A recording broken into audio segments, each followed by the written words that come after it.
Ibu, bapak, saudari, saudara, rekan-rekan muda, dan adik-adik sekalian dimanapun kalian berada, bertemu kembali dengan saya Romo Tino SSCC di dalam catatan pesiarah. Di dalam persiaran hidup, kita sering menjumpai, bahkan kita sendiri sering tidak mau atau bahkan menghindari pembicaraan yang berbicara mengenai penderitaan.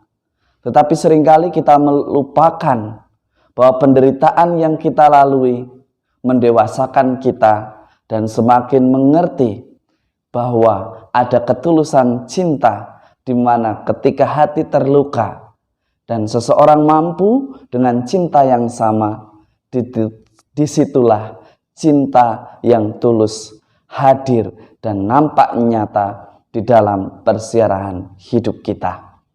Sebelum kita mendengarkan permenungan dari catatan pesiarah, marilah kita membuat tanda kemenangan Kristus. Dalam nama Bapa dan Putera dan Roh Kudus. Amin. Tuhan Yesus Kristus, Engkau berkenan hadir dan tinggal bersama kami. Mampukanlah kami untuk menjaga hidup tanpa celah di hadapan-Mu, agar kami semakin pantas menjadi kediaman-Mu, sebab Engkaulah Tuhan pengantara kami. Amin. Ibu, bapak, saudari, saudara, rekan-rekan muda, dan adik-adik sekalian yang terkasih di dalam Yesus Kristus. Seringkali di dalam persiaran hidup kita merasa ditinggalkan oleh Allah hanya karena kita merasa persoalan hidup kita datang silih berganti dan kita merasa berat. Kita merasa ditinggalkan, kita merasa dihukum oleh Tuhan. Tetapi kita lupa bahwa sebenarnya Tuhan kita tidak pernah mengingkari janjinya. Ia senantiasa ada di tengah-tengah kita. Ia ada dan hadir di dalam hidup Anda, hidup saya, dan hidup kita semua. Tetapi beranikah kita untuk senantiasa menyadari itu? Seringkali kita terlalu sibuk dengan persoalan kita.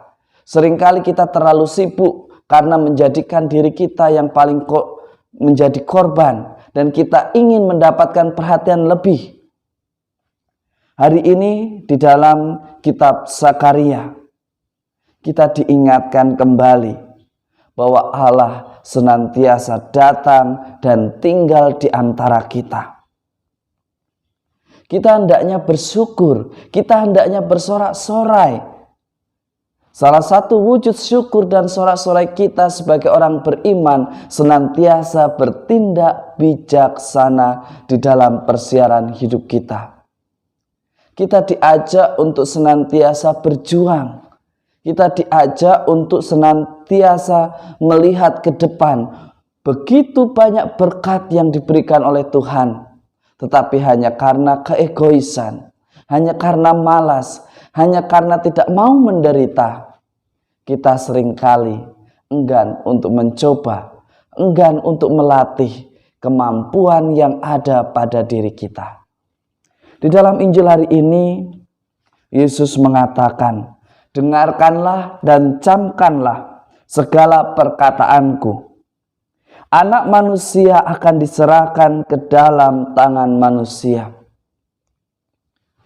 Tuhan kita Yesus Kristus tahu bahwa hanya dengan melalui penderitaan, memikul salib, bahkan harus wafat di kayu salib, dan pada akhirnya bangkit pada hari ketiga, semata-mata untuk membebaskan umat manusia dari belenggu dosa.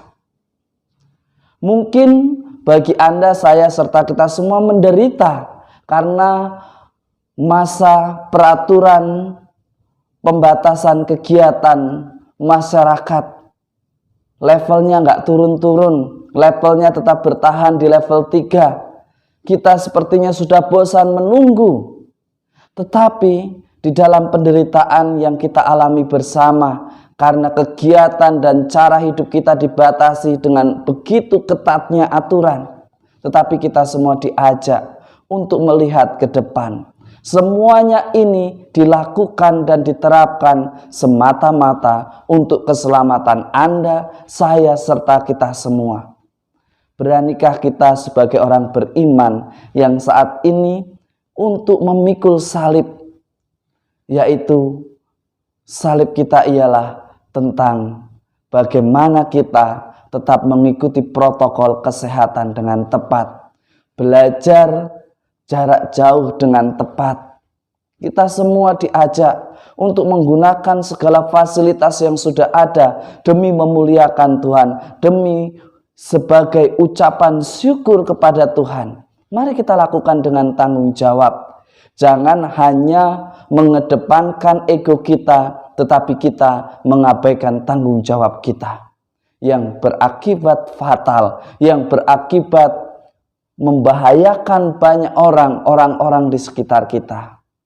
Ibu, bapak, saudari-saudara, rekan-rekan muda, dan adik-adik sekalian yang terkasih, patut untuk kita sadari, pengalaman ini, penderitaan ini seringkali membantu kita untuk semakin tumbuh dan semakin menjadi dewasa. Maka janganlah setiap penderitaan kita hindari, kalau harus melaluinya supaya menjadi besar. Tantangan itu harus dihadapi demi sebuah kebaikan, bukan karena ingin menampilkan siapa yang paling hebat dan siapa yang bisa kita kalahkan. Tetapi ketika ada persoalan, kita mencari solusi, kita hadapi dengan bijaksana. Itulah ciri-ciri bahwa kita benar-benar sebagai orang beriman.